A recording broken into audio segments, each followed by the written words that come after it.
What's happening, everybody? Welcome back to TWR. I hope you... What's happening, everybody? Welcome back to Tavian's World of Reptiles. My name is Tavian. This is my world of reptiles. I hope you are all having a fantastic day. I am having a very excited day, and I am super stoked to share with all of you why I am having a great day. So if you've been following my channel for any period of time, you know that I have a big dream of getting to a point where I can breed, particularly African house snakes. I really love the species, and I really want to try my hand at breeding. And so I've tried to get to that goal multiple times before, and I have had some pretty rough luck when it comes to African house snakes. First time I got a pair, they came from a not so reputable source, and then they died very shortly after getting here. They arrived very sickly. I was not offered a refund for them or even to send them back. They refused to acknowledge the sickness of the animals. Either way, they died.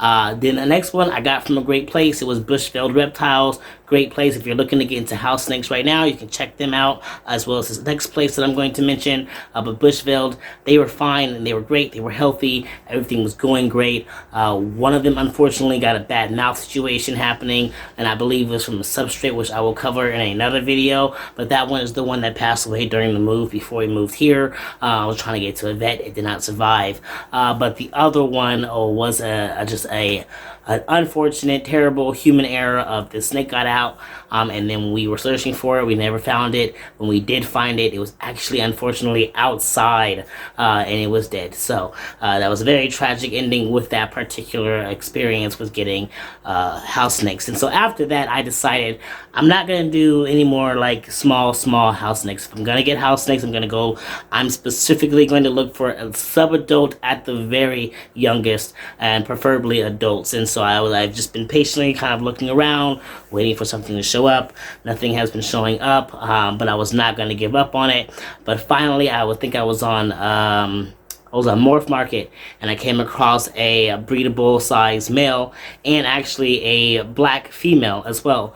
And I tried to go for them both, but I missed the female because of just not communicating as fast as I should have, which was fine because then I ended up getting a different pair. And so I'm very excited to share them with you. So I'm going to go ahead and bring my camera down a little bit so I can show you guys what's happening and which ones I have picked up. I'm super excited about it. It's something that I've been really working to work towards, and now I'm that much closer because I was able to find them not as babies but as sub-adults, almost breedable size. And one of them I'm probably gonna give the female. I'm probably gonna give a little bit longer, but I'm gonna stop talking. I'm gonna show you the snakes now so you can stop talking, stop seeing me, and see the snakes while I'm rambling. So let's do that. Alright, so here we are. These are the African house snakes that we have gotten in today. As you can see, I have got a pair of black, so one male and one female of black African house snakes. And I have got this T. albino Cape African house snake. And so I am so excited about it. I don't know if I'll ever breed this male particularly to this female or not. But before I get into that, what I'm very excited about with these, let me come down a little bit and get them open while I'm talking. So one of the things that I'm very excited about is comparing these beautiful snakes to my Mexican black king snakes. Now, there's a lot of people who would call the black African house snake the poor man's version of the Mexican black king snake. It's because, they are very black, just a lot like the the Mexican black king snakes. However, I'm looking at them now, and I can see that even as beautiful as they are, oh my goodness, look at that. Look at that. As beautiful as they are, the Mexican black king snake is still significantly more black than these beauties here. I mean, they're stunning, but they're a tad bit brownish, so they're not quite as solid black as the Mexican black king snake. So there's that, as well as, let me get one out here. Hello. The Mexican black king snakes tend to have a black belly as well, and these African house snakes do not have a black belly. They've got a white belly, as you can see there. Oh, squirmy. Difficult to do this with one hand, as well as I just realized I don't want to mix these lids up, so I need to bring that back over here so that I know who is who. The female is bigger, so it shouldn't be too hard to tell, and she does appear to be a little bit more on the brown side than black, but that's just kind of what they do, and it's fine. They're beautiful, though. So those are the pair of black African house snakes. Now, this, let me put that back on like so. Put you back on like so. Excuse me, baby, get your body down a little bit. Alright, now let's get this open. Now this beauty is in shed. As you see on the lid, it says it's in shed, and you can see it on the tippy tip of the nose here, too. There we go. Look at that. Look at that cutie there. Oh, you coming out. You ready to explore. oh, lighting. Alright, so I just decided to come on over here to be by my ring light here and turn the flash off the camera.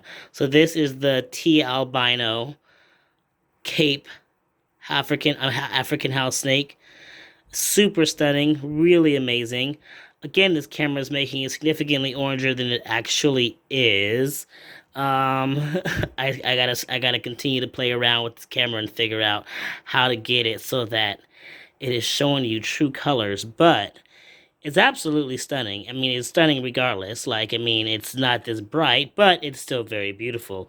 So, that being said, yeah, this cutie is in shed, and at some point will also be a breeding male. So he's a good size to start as a male, but I'm not gonna do anything yet because the female is not the size, and I actually want to get her out real quick. So hold on. All right, so this is the better way to do this. So this here is the female African house snake. And as you can see, she is so beautiful and it's not very large. You know, this is what's so great about this particular species is they're not huge snakes, you know. She can get a little bit bigger than this. Obviously, she's got some growing that she can still do. Some people might say that she's close to being able to breed. I'm going to say that I would give her at least another 6 months of growing, of just like good solid feeding to really get her up to size.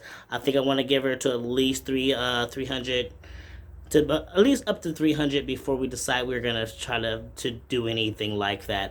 So later on tomorrow, I actually go to work, and I think I might buy a scale because I'm gonna need that eventually anyway. Once I start actually doing all the breeding and all that good stuff, so I'm gonna go to work and I'm gonna buy a scale and get that all taken care of. So that I can weigh her and keep track of that. I was keeping track of my snake's weight has never really been something that I've necessarily needed to do because I've never really been a breeder, and as long as my snakes were eating, I was never really super concerned with their weight. But when it comes to breeding, you do want to pay attention to weight. You want to make sure that your females and your males and all that stuff is where they need to be before you attempt to breed them, unless you start trying to breed them too early and you give them risk them having all sorts of medical issues and complications, and plus small babies and all that other good stuff. Now, these are egg-bearing snakes, so I'm not going to have to worry about live birth, but there would be eggs, probably a whole lot of slugs if we tried to breed anything in this small. So I'm not going to. I'm going to give her at least 6 months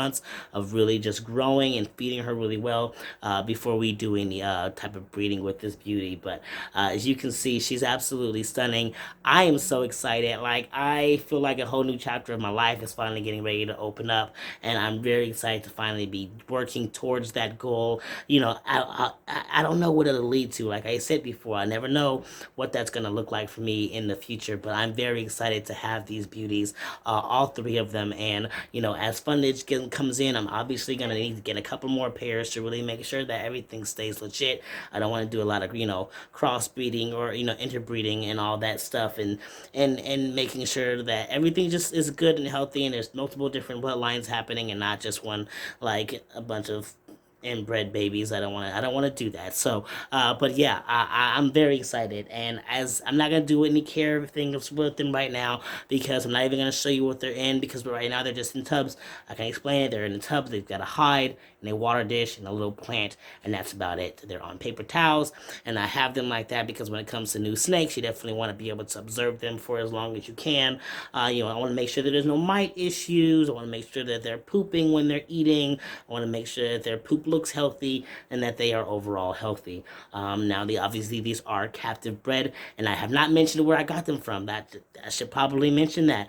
All right, so these guys are from Olympian Exotics. They are out of Florida. Looks like there's a person, April Linkfield, who is their main person when it comes to the African house snake. So if you're looking for them specifically, you would actually contact this person for that, and it's on their website. You can check it out. It's OlympianExotics.com. Pretty straightforward. I mean, they've got great animals, and this house snake has gone up my locks. Is like right, its head is right there. Her head is right here. Just cool. So yeah, if you're looking for some house snakes, Bushveld Reptiles, Olympian Exotics, at least until I finally get kicked started with mine, those are two for sure reputable places that you can get some captive bred, really wonderful African house snakes. They're an amazing species, and if you're looking for a really simple, really easy beginner snake species to work with or even just have as a pet, this is it. I'm very excited to have it, and I'm super excited to start working with them. Like, I share it, and because I mean, I'm not trying to be in competition with anybody. It's to be somebody out there who's like, oh heck yeah, I'm about to go out and buy a whole bunch right now, and be well on their way with their breeding and their business and all that, well before I even get started with mine. And then that's fine. I'm not, like I said, no competition. So seriously, get out there if you love house snakes. Get yourself a pair. Get yourself some. Get yourself one. Whatever you want. Check it out. But I'm super excited. I'm super stoked. So I'm gonna go ahead and get this girl up out of my hair because she's getting all sorts of tangled up in there, and get her into the tub. Get them all in their tubs now. Get them out of these little containers. I'm very excited they're here. I'm glad that they arrived healthy. I picked them up from FedEx. It was all good to go. So you all take care of yourselves. You love yourselves. Love your loved ones. Love your reptiles. And you all keep spreading those herbs.